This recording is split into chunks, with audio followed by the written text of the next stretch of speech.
Udah pada pernah terapi belum, Lur? Weleh, kebeneran. Siraku lagi mumet iki. Daripada minum obat, mending aku coba cara tradisional dulu yo.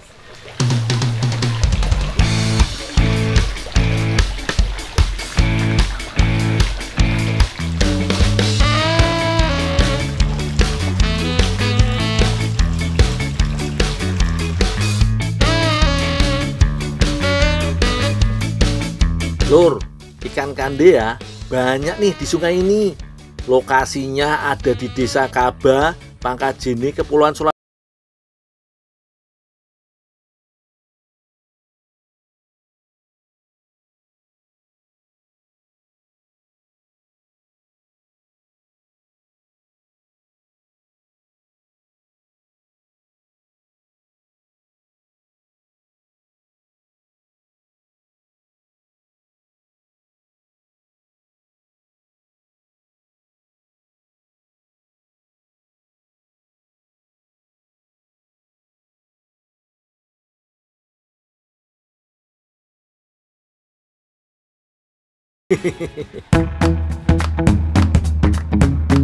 Ikatkan jaring di sisi-sisi sungai.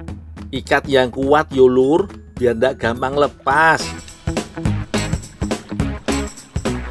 Oh iyo, jangan lupa juga, penting untuk mengganjal bagian bawah jaring dengan batu, supaya setiap sisi jaring menutupi dasar sungai. Semua bagian sudah terpasang. Aku tinggal menggiring ikannya saja nih.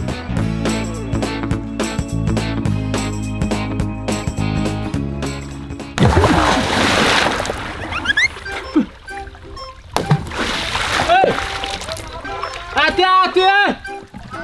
Oh, petik kelapa nggak lihat-lihat bawah. Tidak lihat tadi. Untung nggak kena kepala saya. Oh, lihat turun. Ya, turun. Lah. Lur, Bang Mail petik kelapa main dilempar-lempar aja. Untung nggak kena kepalaku. Bisa benjol kepalaku kalau begini ceritanya. Saya kira tidak ada orang tadi. Ayo sudah. Nanti kelapanya bagi berdua sama saya. Kau bantu aku giring ikan. Iya dulu, saya bantu. Ayolah, kalau begitu mending bantu aku aja yo giring ikan. Pelan-pelan Bang Mail. Jangan sampai malah kabur ikannya. Iso sia-sia usaha kita.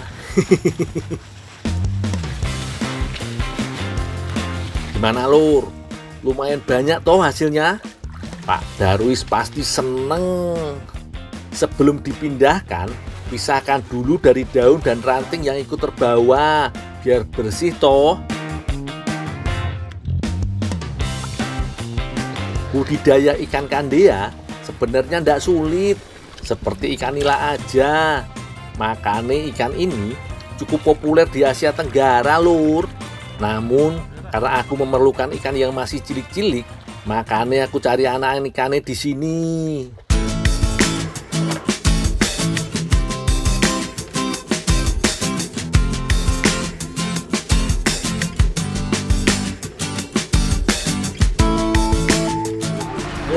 Mana?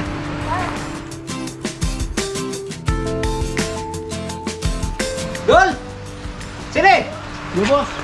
Ikannya ada nih. Ini bos, banyak. Waduh, kenapa ikannya mati? Nih, banyak yang hidup juga nih. Aduh, bagaimana caramu tangkap kini ikan? Tadi aku pasang jaring, terus aku obrak ke situ. Aku giring semua. Waduh, dia mati ikannya kalau begitu. Ya, terus gimana caranya? Nah, caranya kalau ditangkap ikan, jaringnya dipasang. Ya, setelah dipasang itu dia punya makanan, disimpan, ditinggalin aja. Oh, dikasih umpan gitu? Ya, dikasih umpan. Oh gitu. Waduh, apes aku? Ternyata salah, Lur, cara aku nangkap ikan. Yowis Bos Darwis, biar tak cari lagi. Kali ini pasti bener. Nah, jadi ini dibawa, ya. Jadi saya cari lagi. Cari lagi, pasang kembali itu jaring. Ya, Deng. Ya, bos. Karena mau diisi ya. Bos, ya, cari lagi.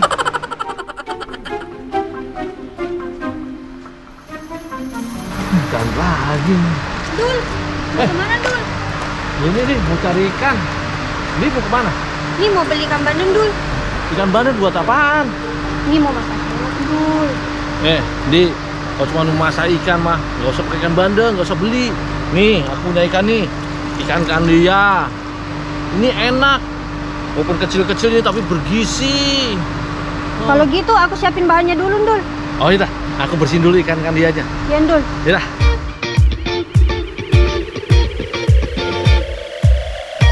Lur, ternyata aku udah jadi apes. Dilalah ketemu di Dinda, dan ikan kandianya bisa dimanfaatkan untuk dibuat masakan. Ikan ini memang digemari sebagai masakan di berbagai daerah, baik di Asia Tenggara maupun Indonesia, karena rasa dagingnya yang gurih dan lembut, Lur. Banyak juga yang menyukai ikan kandia yang masih kecil begini, Lur. Soalnya garing kalau digoreng kering. Enak toh dimakan bareng nasi panas.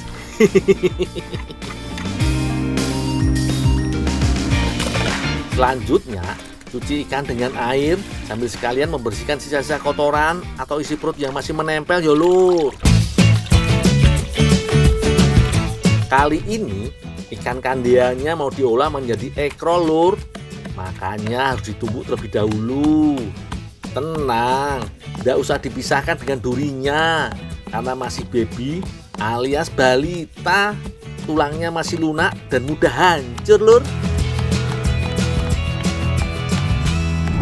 Sambil menungguku, ternyata Di Dinda sudah mulai menyiapkan bahan-bahannya. Tahu aja Di, kalau aku suka pedas. Selain daun bawang, ada juga irisan cabai rawit dan cabai merah yang menggoda banget nih. Kalau untuk bumbunya, Di Dinda menggunakan bahan sederhana. Cukup bawang putih yang dihaluskan dengan garam. Dik, ini Dik, ikannya udah aku bersihin, udah tak tumbuk sekalian. Oh, taruh di sini aja Dul. Ada yang bisa aku bantu lagi nggak, Dik? Nggak ada Dul, terima kasih. Yaudah, aku tinggal dulu ya. Iya Dul. Selanjutnya, siapkan adonan ekrolnya. Campurkan tepung tapioka dengan ikan kandia yang sudah ditumbuk. Tambahkan telur dan uleni hingga semua bahan tercampur. Jangan lupa bumbu halusnya juga ya Lur, biar rasanya mantep. Tapi belum lengkap toh kalau belum ada cabai dan daun bawangnya. Kesukaan aku nih. Terakhir, taburkan garam dan lada sebagai penyedap rasa. Adonan sudah siap, tinggal diisi ke dalam kulit lumpia.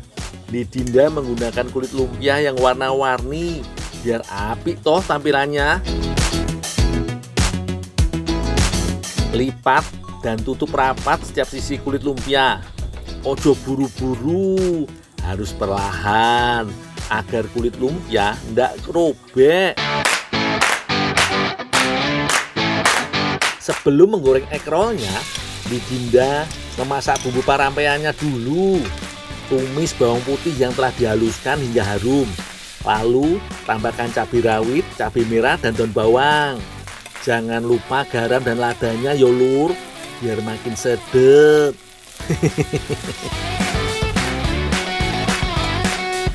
Aduk-aduk dan masak bumbu parampea hingga matang. Berikutnya, siapkan minyak panas dan goreng ekrol ikan kandia hingga keemasan. Bolak-balik ekrolnya agar tiap sisinya matang sempurna ya Lur.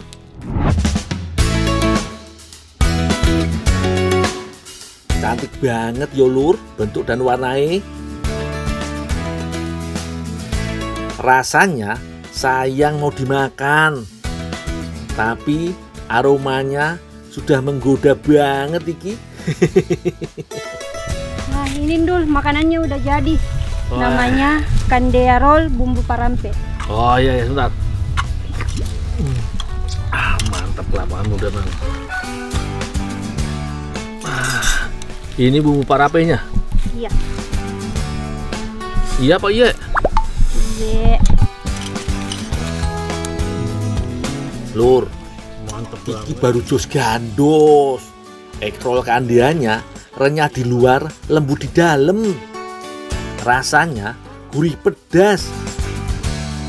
Ikannya juga ada sensasi manis karena segar toh, baru ditangkap tadi.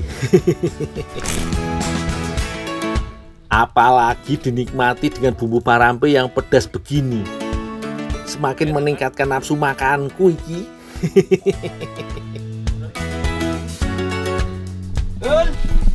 Apa bikin situ? Makan dulu Deng, lapar. Saya suruh pergi ambil ikan, malah makan di sini. Tenang Deng, nanti ikannya aku ambil lagi. Ya, Gimana Udah, caranya mau ambil ikan lagi makan di situ? ini makan dulu lapar Deng. Makan. Bentar ambil ikan ya. Iya. Tenang Daeng, pasti aku ambil ikannya. Ojo marah-marah toh Daeng. Lebih baik nikmati dulu ekrol bumbu parampe yang enak ini toh. Kalau sudah kenyang, pasti tidak marah-marah lagi.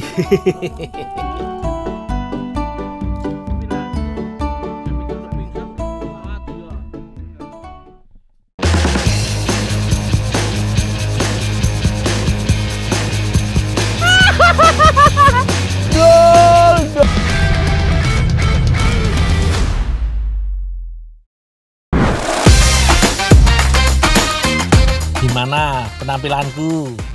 Gak kalah keren yo dibanding para serif jagoan di film-film koboi.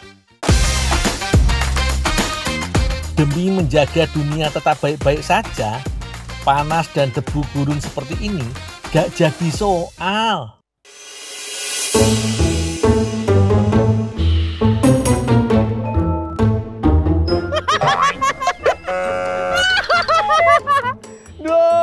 Dul, jualan kopi aja gayanya kayak koboi. Deh, penampilan harus nomor 1. Orang mah nggak tahu hidup kita yang gimana. Yang penting mereka ngeliat, weh gaya. Ini udah kayak di Texas. Gayamu Dul, buatkan kopi hitam 1. Siap. Iya lur, aku lagi mengadu nasib jadi tukang kopi keliling di wilayah Rawasari, Tembalang, Kabupaten Semarang, Jawa Tengah. Wilayah tambang galian pasir ini lur, punya landscape menarik hingga dijuluki dengan sebutan Brown Canyon.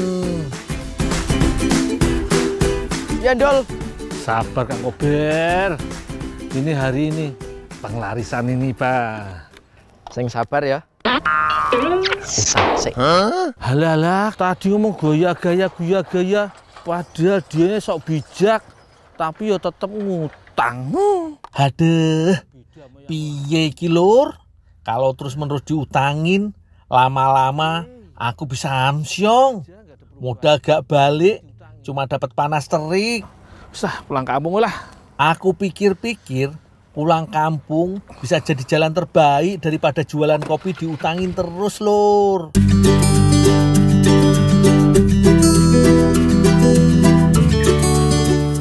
Loh Dul, udah pulang Dul? Mbak Firza, Ibu. Ini monggo mas. Lagi pada ngapain? Ini lagi manen kentang ireng kok. Oh, ketangireng. Iya. Mau bikin apa? Mau dijual loh. Udah tak bantuin, Mbak. Ih, gak usah mas. Udah nggak apa-apa, tak bantuin. Panen toh? Oh, Iya. ini belum dipanen Iya, toh? yang belakang Udah. belum Oh, mas. Lur, kentang hitam atau kentang ireng merupakan tanaman umbi-umbian yang tergolong tanaman berumur pendek. Pada usia 3-4 bulan setelah tanam, sudah bisa dipanen. Tanaman yang suka dengan wilayah beriklim panas ini lur, tumbuh menyemak dan menjalar dengan umbi di dalam tanah. Udah Dul? Udah nih, Pak. Bu, ini sudah tak cuci dulu ya Bu ya? Ya dek, wes awan. Ayo Dul. Bu, tak cuci dulu, Bu ya. Iya mas, monggo.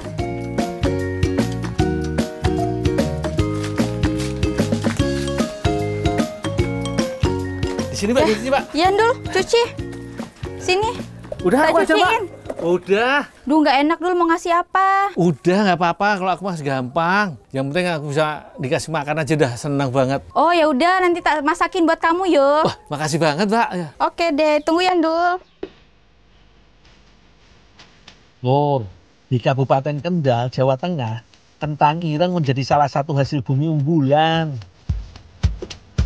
Bentuk kentang ireng kecil memanjang dengan serabut mirip akar di lapisan kulit umbinya. Aku cuci sampai bersih dulu ya lur kulit kentangnya. Sebagian aku pilih buat nanti dijual. Sebagiannya lagi buat aku masak bareng Mbak Tirsa. Mantep itu lur. Bahan masaknya udah siap lur. Hari ini Mbak Tirsa lagi mau masak mie kopyok lur. Beres iris bawang merah, Mbak Tirsa lanjut memotong tahu kulit buat isi mie kopyok. Mbak Tirsa, ini Mbak, udah tak cuci, udah tak pilih yang besar-besar Mbak. Oh iya Ndul, makasih. Oh minta tolong sekaligus langsung direbus. Semuanya Mbak? Ya. Oh ya udah, Oke. udah tak rebus dulu ya. Makasih ya Ndul. Jangan lupa potong juga lontong biar lebih berasa kenyang. Untuk bumbu kuahnya sederhana aja lur. Bawang putih, cabai rawit, dan merica cukup diulek sampai halus. Walau namanya kentang ireng atau kentang hitam, warna kulit kentang sangat dipengaruhi kondisi tanah tempatnya tumbuh. Setelah sekitar 30 menitan, air rebusan kentang jadi berwarna kehitaman. Angkat umbi kentang ireng dan bilas kembali dengan air bersih yo.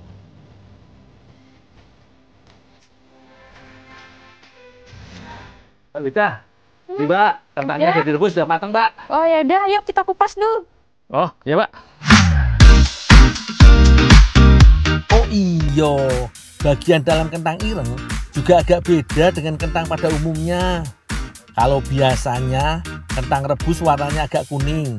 Untuk kentang ireng justru sedikit lebih putih dengan cita rasa agak mirip kacang. Dul ini udah. Kamu lanjutin kupas sekaligus bikin adonan, nanti tak bikinin kuahnya ya Ndul ya. Oh iya Mbak, ini semuanya atau segini aja cukup? Semua aja Ndul, Oh iya Mbak. biar makin banyak. Ya ya. Oke deh, tolong ya Ndul ya. Ya ya Mbak.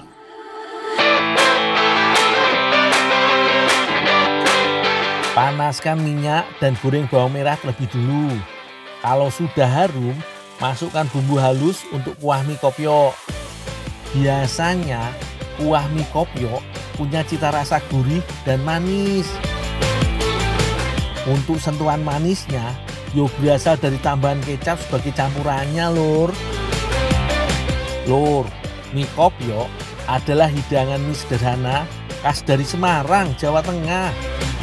Untuk mie-nya lur, aku mau ngadon sendiri dengan campuran kentang ireng yang baru kupanen tadi. Kentang yang sudah kurebus, teksturnya menjadi cukup empuk buat ditumbuk. Aku tinggal mencampurkannya dengan bahan adonan mie seperti terigu dan juga telur ayam. Sementara garam dan minyak wijen sebagai pemberi sentuhan rasa. Jangan lupa dipercantik dengan warna. Sip lah, kalau tekstur adonan sudah sempurna, yo tinggal digiling aja menjadi lembaran potongan mie. Wah, udah jadi Ndul mie-nya. Udah Mbak, udah matang belum kuahnya? Udah nih, minta tolong diterusin ya biar tak panggil ibu ke kebun untuk iya, makan iya. bareng. Yaudah. Nah, tolong ya Dul. Ya. Gak sabar aku, pengen cepetan makan. Tinggal rebus adonan mie selama 3-5 menitan yo lur.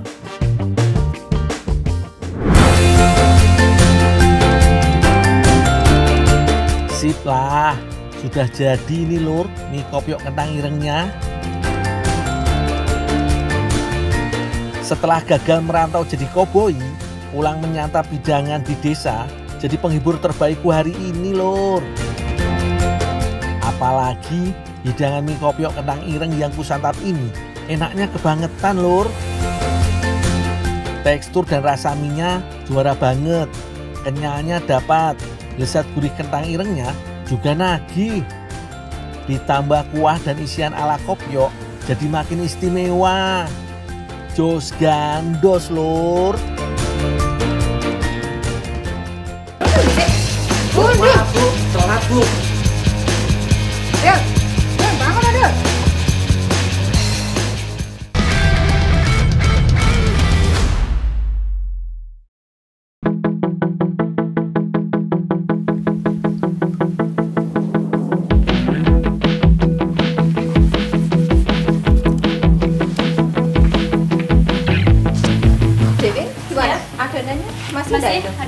Masih. Yang ini udah habis ya? Habis. Loh kok masih entek? Lah gondola kan bisa deh. Belum datang ya Bunda? Ya apa sih?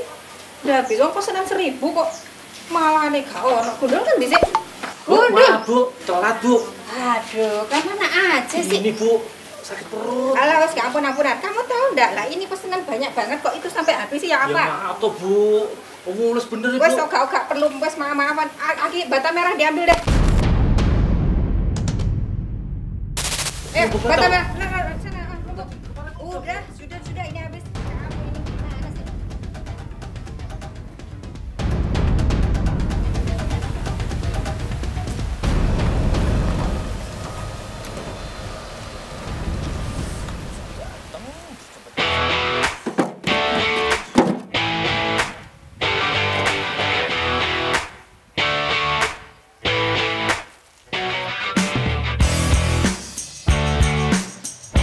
Aku sedang membantu Bu Ani di UMKM telur asin miliknya nih Lur. Batu bata ini mau aku hancurkan untuk dijadikan bahan pembungkus telur nantinya.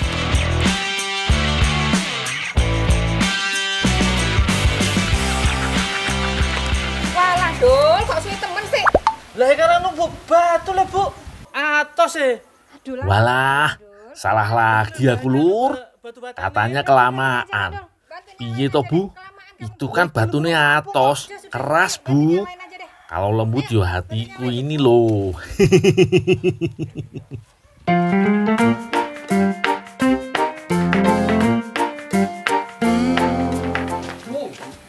Ngapa sih dulu kok dumelai? Ayo lho. Mau kerjaan belum beres, kok kan ini itu. Wah. Udah salah paling sampean ki. Ya lah kamu telat udah delok kok. Wes garap tandaan iki ya. Ya wis lah, rapopo. Aku lanjut aja membungkus telurnya.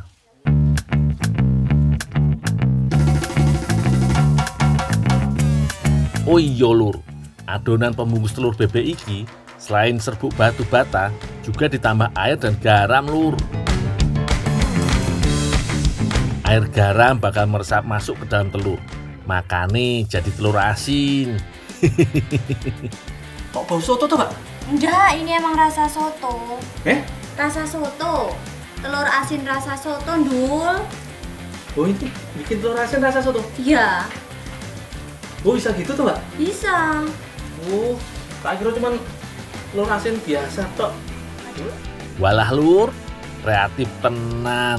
Telur asin buatan UMKM ini memiliki varian rasa yang beragam, mulai dari rasa soto, rendang, sampai buah-buahan.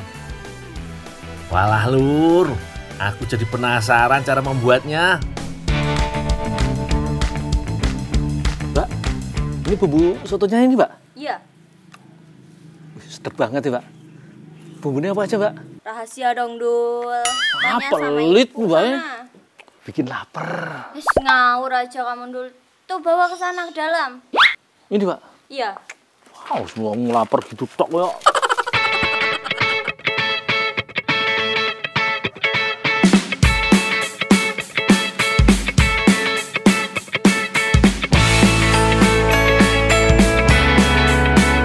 Lur, capek lu aku Lur. Siang-siang gini kayaknya enak istirahat sebentar toh.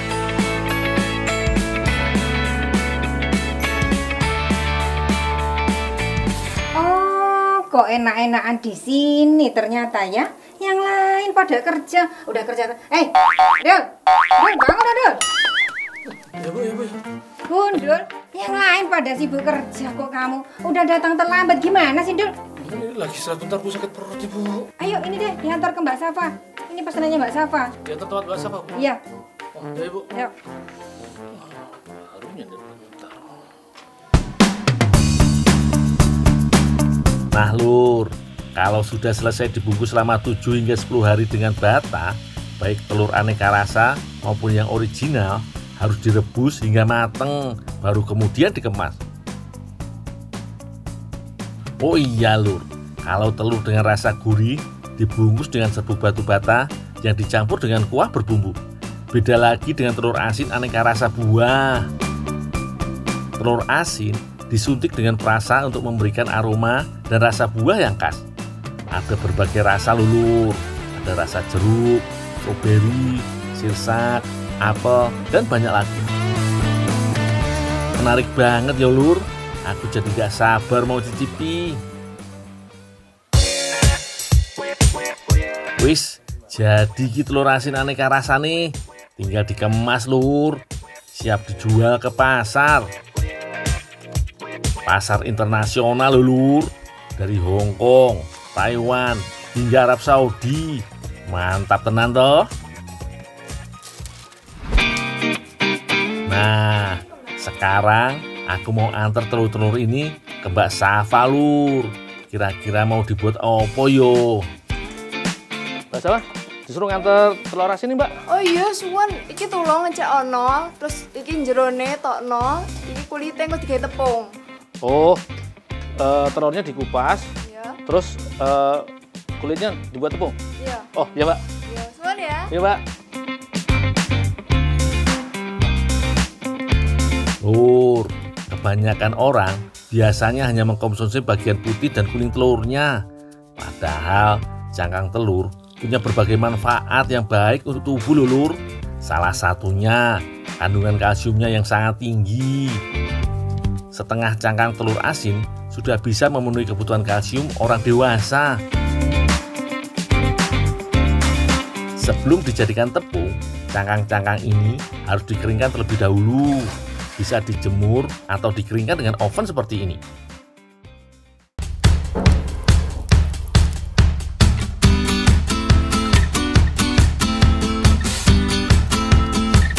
Kalau sudah kering, tumbuk cangkang telur asin, lalu saring agar tepung yang dihasilkan benar-benar halus.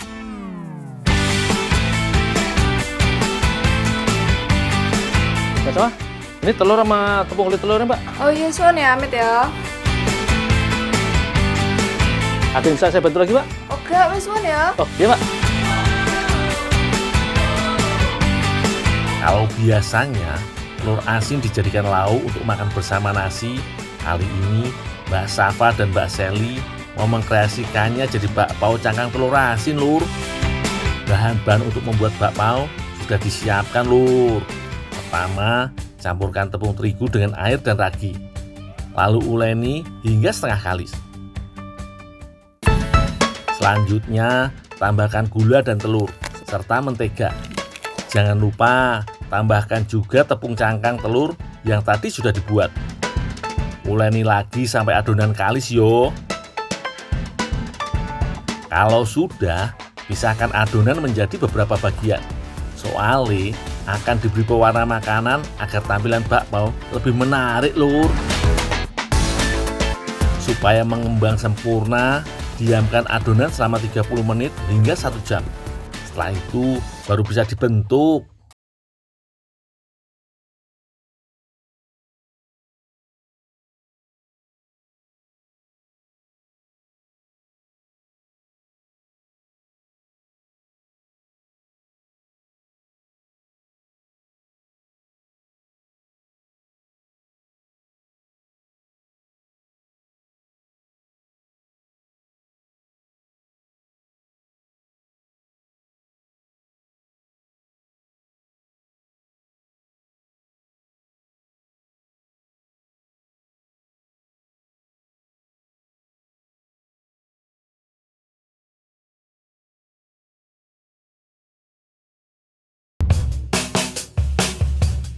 Nah, piye lur tampilannya? Jadi lucu dan menarik toh? Warna-warni. Aku jadi pengen cepet-cepet nyicipi.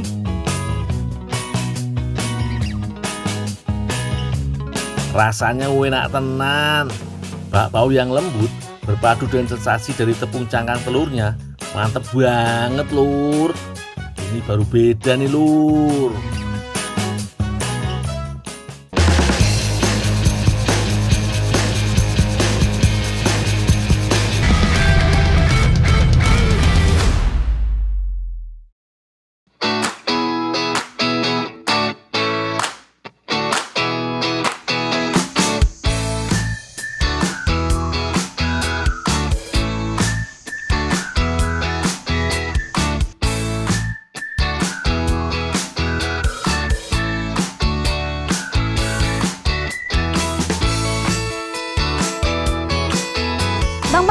Lihat gundul nggak, Bang? Oh, di sana, Mbak. Oh, di sebelah sana ya? Makasih ya.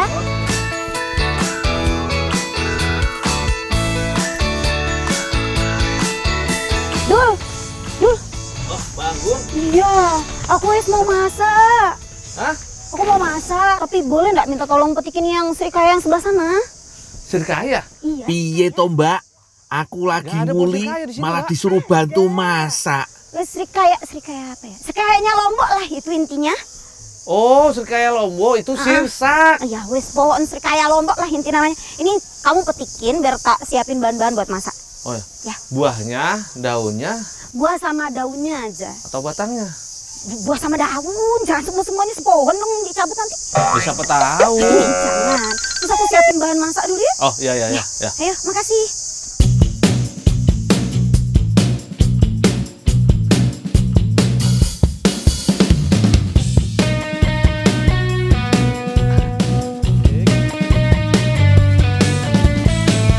Lur, sirsak sering juga disebut nangka Belanda atau durian Belanda. Meski begitu, tanaman ini dipercaya berasal dari kawasan Karibia, Amerika Tengah, dan Amerika Selatan. Oh iyo, bukan cuma buahnya, daun sirsak enak juga loh buat diolah jadi masakan. Buat Mbak Anggun, aku mau petik daun yang masih muda ya lur.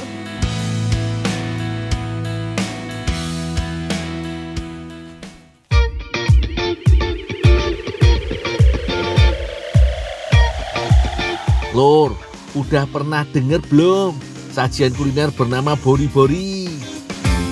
Kalau belum, yo sama lur. Kalau gak kenal Mbak Anggun, aku juga gak bakal tahu ada kuliner bernama bori-bori.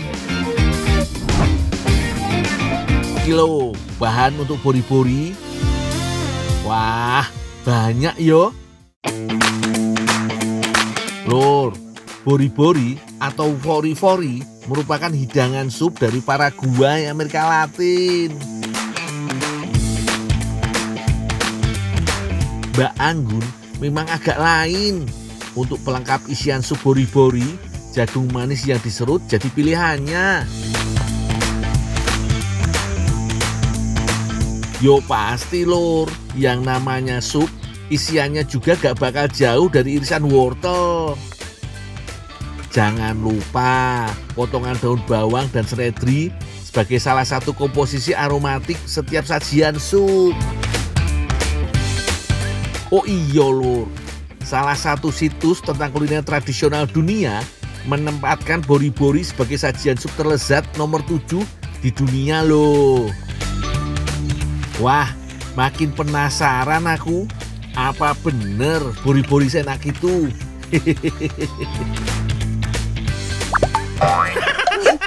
Kaget aku dulu. Nih udah dapat banyak. Bangun. Nih, sirsak sama daunnya nih udah aku petikin. Wih, dapat banyak kamu dulu ya. Ya iyalah, langsung dicari. Wes sekarang aku minta tolong kamu iris-iris saja ya langsung daunnya. Daunnya? Dicuci dulu nggak? Cuci lah dulu, nanti setelah itu kamu iris-iris kecil-kecil aja. Oh iya. Wes, ya, minta tolong ya. Ya Mbak. Wes, aku sambil muluk. Biasa aja kali Mbak. Yo wis, aku lanjut cuci daun sirsaknya dulu yo. Bumbunya.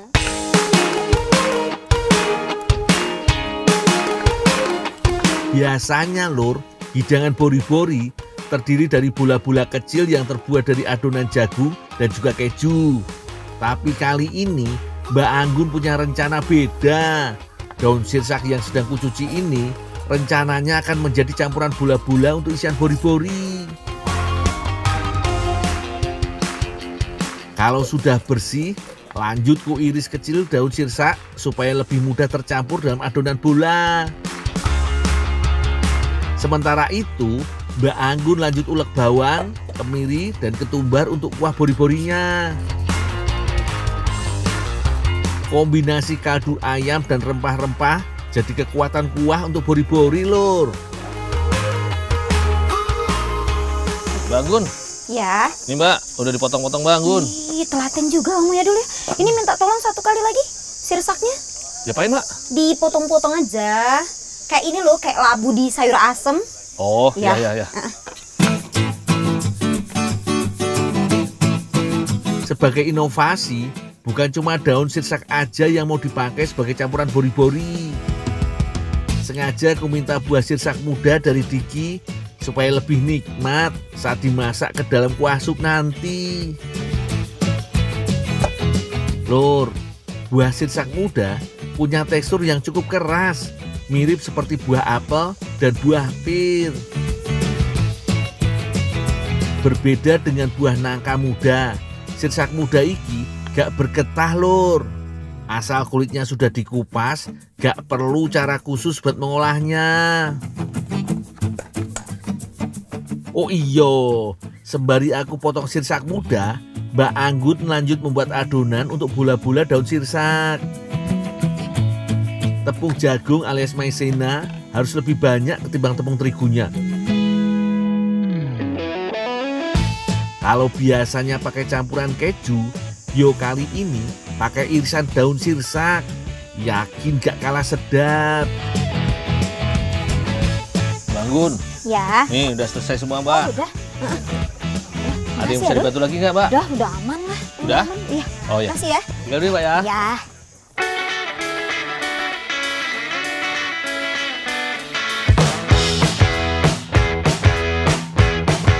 Lanjut lur, Mbak Anggun bentuk bola-bola daun sirsak sesuai dengan selera. Gak usah besar-besar Mbak, biar gak keselak pas dimakan.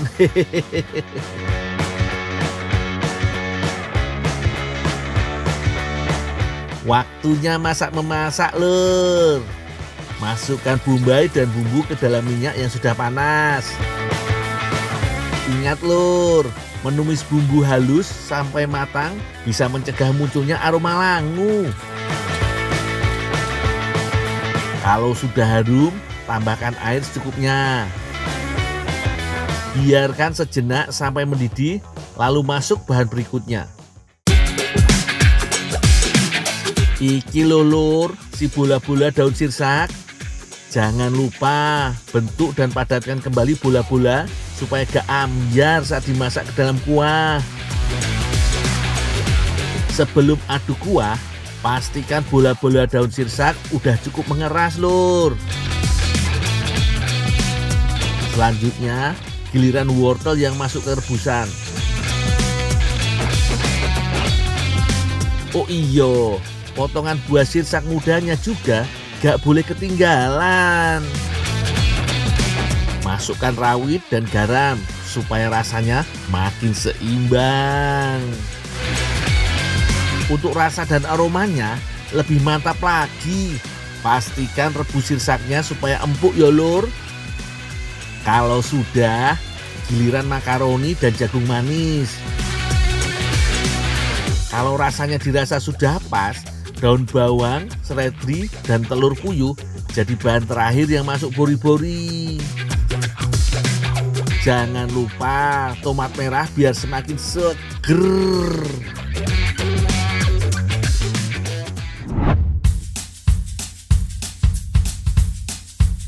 Mantap lur. Aku yakin wangi aroma sup bori-bori daun sirsak iki bisa tercium sampai ke rumah kalian. Jadi makin penasaran aku sama rasanya. Wah, kelihatannya enak. Enak banget dong. Waktunya icip-icip lur. Kalau aku Bukan kan, ya? Kak, coba ya. ya makan. Asli deh. Sekarang aku bisa percaya kenapa bori-bori dinobatkan sebagai salah satu hidangan sup terlezat dunia. Begitu aku cicipi, cita rasanya emang senikmat itu lur. Bola-bola daun sirsak yang jadi pengganti jagung keju justru menambah kelezatannya. Aroma dan lembutnya potongan buah sirsak di dalamnya juga makin membuat tekstur dan rasanya semakin istimewa. Gak kaleng-kaleng lur, pedasnya ada, gurihnya dapet, harum, segar, dan manisnya buahnya juga gak ketinggalan. Top Marco, top pokoknya.